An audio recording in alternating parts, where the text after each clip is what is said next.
Hi everyone and welcome. Today I'm going to talk about all things Grimdark. I'm going to talk about Grimdark series or standalones that I absolutely loved or that I was a little bit iffy about. So if you don't know, I love extremes. I love fairy tale books, which are basically wish fulfillment, and I love Grimdark. I'm not the biggest fan of traditional fantasy. I recently had a fairy tale recommendations video go live, so now I need to have the other side of the coin and talk about the Grimdark books that I've read and that I have opinions on.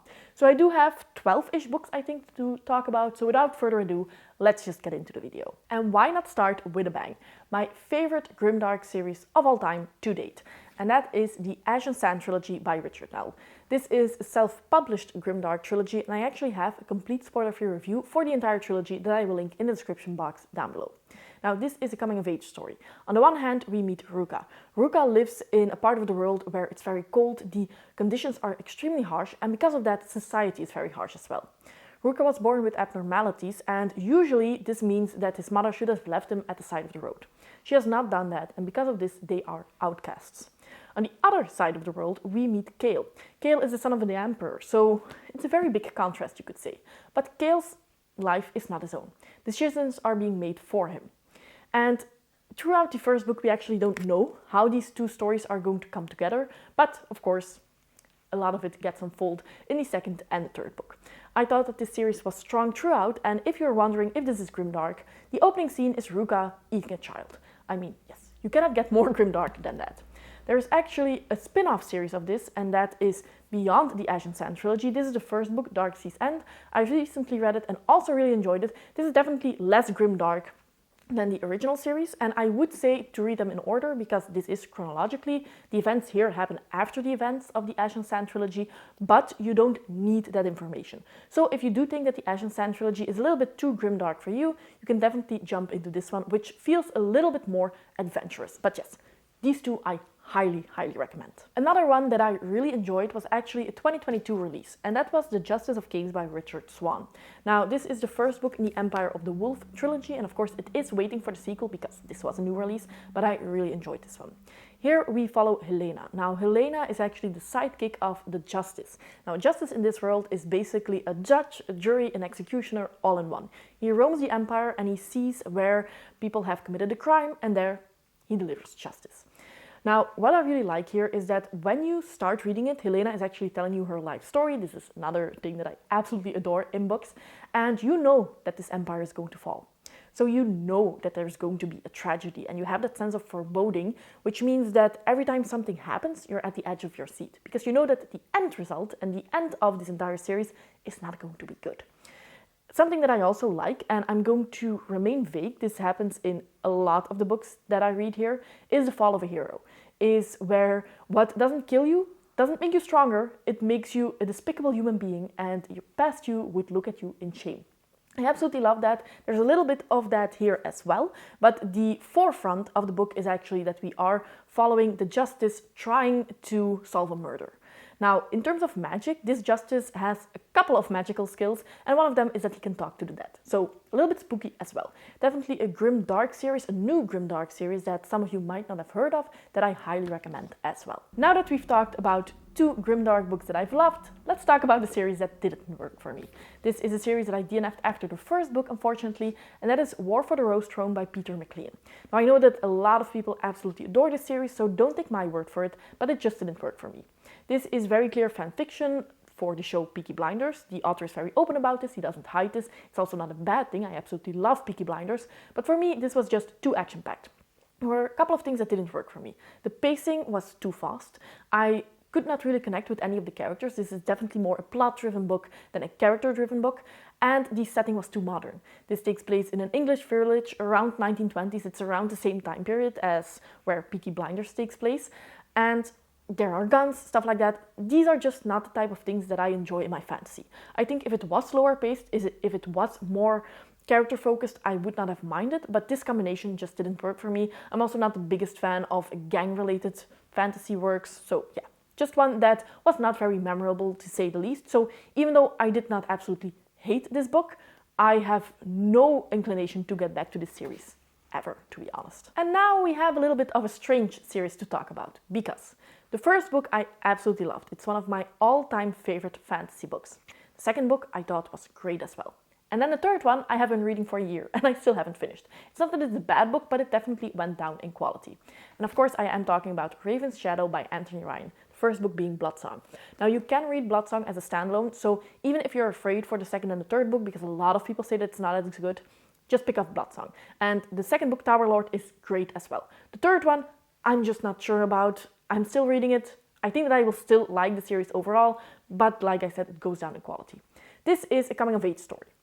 You know I love coming-of-age stories. And we follow Valen. When he is just 10 years old, his father leaves him at the gates of the Sixth Order. This is a military order that is designed to defend the faith. So he starts a learning school, you could say, but it's an extremely harsh learning school. There's not a lot of love, there's not a lot of caring for these children, and every year, with the test that comes at the end of every year, children die. So, of course, this has an effect on Valen. You see that he gets used time and time again, not just by the people in the school, but also by people higher up in the Empire.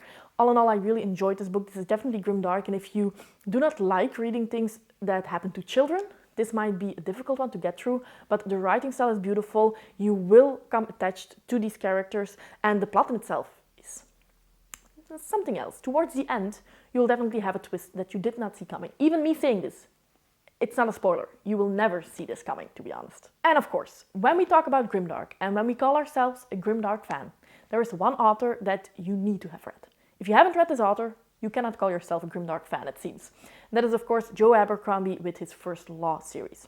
Now, I have read the entire original First Law series. I actually have a non-spoiler review for that trilogy, and I have read the standalones. And I am going to jump into the Age of Madness trilogy this month and have a read-along for it, so definitely join if you haven't already. I like the series, I don't love this series, and I do know that that's a controversial opinion.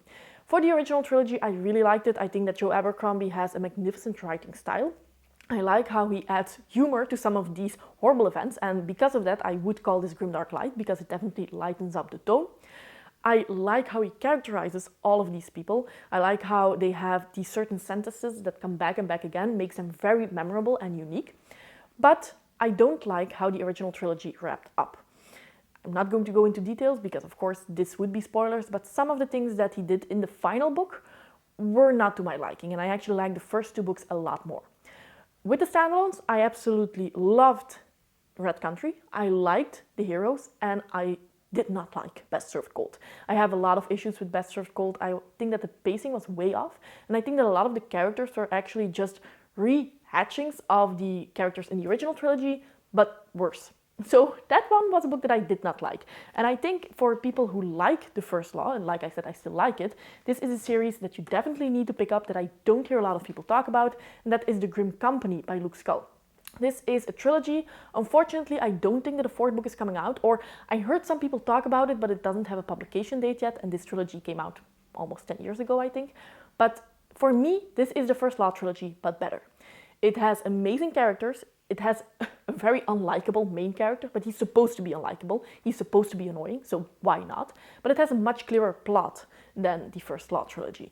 It has interference of the gods, which is something that I absolutely adore, time and time again, of course. You have magicians, you have so much in this original trilogy that I just hope that he continues. Because if I need to choose this or this, I will always go with this. Even though I will definitely admit that the writing style here is better. Joe Abercrombie is a more skilled writer in terms of the style and the prose. I just enjoyed the story more. So definitely one for fans of Abercrombie, pick up The Grim Company, please. And now we have another unpopular opinion, because this is a series that almost everybody seems to detest, and I absolutely love it. Before I read the Ashen trilogy, this was my favorite grimdark trilogy, and it's still very high up there. And that is the Chronicle of the Unhuntron trilogy by Brian Staley. Now, I've talked about this series a lot. I have a full spoiler-free review for the entire series that I will link in the description box down below. I'm not going to talk about this one too much, but this follows 3 children of the Emperor, and the story starts when the Emperor dies. These 3 children are at completely different parts of the Empire. They have no means of communicating with each other, and they don't know who assassinated the Emperor. The Emperor. So there is a lot of mistrust, and people take actions that are not the best, just because they are not ready for their role. This is another one where you see People just become a worse version of themselves, and I don't know why, but I absolutely love that. I also love the magic here, the mystery around the magic. I'm a big fan, and I know that a lot of people heavily dislike this series, but you cannot convince me. This is a good series, this is beautiful writing, and just all in all, the conclusion, it brings it to another level, one that I would highly recommend. And then a trilogy that is not finished yet. We are waiting for the third and final book, but I have read the first two, and even though I like it, this is a series that has pushed me through my limits. This is probably the bleakest and the most grimdark that I will still enjoy. And that is the Manifest Delusions trilogy. I've read the first book, Beyond Redemption, and the second book, Mirror's Truth, by Michael R. Fletcher. Now, Michael R. Fletcher is an author that I definitely want to read more of. I, by the way, have a Grimdark TBR as well, so if you want to see that, definitely let me know in the comments down below, so I know that I need to make a video of that. He is on the list. I think that he thinks out of the box, and that can bring the reader to a very unique experience. In this series, you have some very graphic content, for sure, and I think especially in Beyond Redemption, I actually like Mirror's Truth a little bit more. Mirror's Truth was also more character-driven than this one. But here we have one of the most unique magic systems that I've ever read about. In this world, we have Geisteskranken. These are basically insane people who have delusions, and because these delusions are so strong, they become reality. So for example, we have a character here who thinks the sun can hurt her, and as a result, whenever she goes outside, the sun actually burns her. And if she would stay outside for too long, she would die of it. So this also begs the question, are these people insane? Because what they believe actually turns into reality. And are the people who do not have these delusions actually the insane people? It's a very interesting mind experiment. The actual plot is actually also really interesting, because here we have priests who are trying to make a god. They have a small child and they make him believe that he is a god, until one day his belief and the belief of the people around him is so strong that he will ascend into godlyhood. This is just such an interesting book, but like I said, it definitely pushed my limits. But if you are looking for an extremely unique magic system, this is one that you should pick up. And then we have the only female Grimdark author that I have on the list. This is actually something that I've been saying for over a year now, that I really want to change this. I have some female Grimdark authors on my TBR, but I still haven't gotten to it yet. But the only Grimdark series by a female author that I have read so far is The Poppy War by R.F. Kuang. Now, I actually really enjoyed this series. This is a strange series because I feel like it is extremely popular, also among a non-Grimdark lovers crowd, and a lot of those people actually really adore it. I've seen this being picked up by a lot of people who actually like YA a little bit, and then a lot of people who love Grimdark don't like this book. I don't really know why, I really adored it, but there's definitely a difference in tone, a shift in tone halfway through the book. In this one, which is Asian inspired, we meet Rin. Rin is an orphan, she lives with her aunt and uncle, and they try to marry her off to an old man because this would be good for business.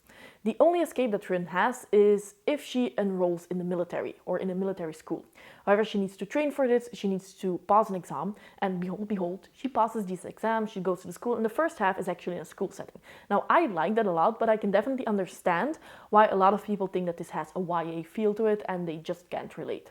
However, in the second half, the war starts, and you have some passages here that are extremely influenced and related to actual real-life war events that are absolutely gruesome to read. They are depicted here in detail, so definitely trigger warnings for a lot of things. Look it up if you are sensitive to that.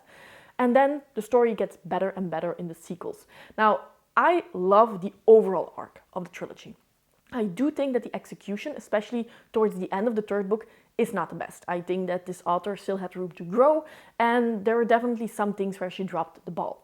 However, overall, still a series that I would heavily recommend, unless you are very picky about writing style. I think that the dialogues here are sometimes clunky. This is something that I noticed. A lot of other people I don't hear talking about that, but do know that going in.